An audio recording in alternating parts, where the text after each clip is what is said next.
madalas kasi sakit nito nakasagad yung brightness backlight settings. Brightness. Oh, kahit anong TV ngayon, pag sinagad mo yung brightness backlight, nagaganito. Anong ginagawa brightness natin? Ganun na rin, pag sa bilihan, sinasagad yan. Para maganda tingnan. Ayan o, Sagad eh. mga 100. Lagi-lagi ko na-encounter yan, mapa Samsung man, mapa Sony.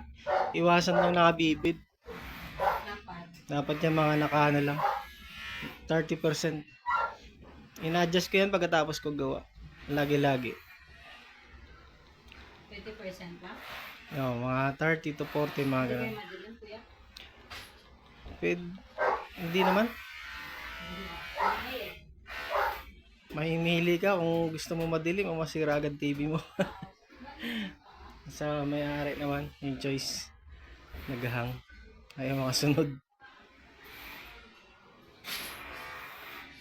Kung may backlight settings to, pwede. Bawi lang sa brightness.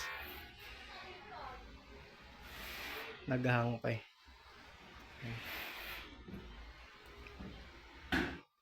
Apply to all settings. Naghahang nga lang. Ang bagal niya mag-react.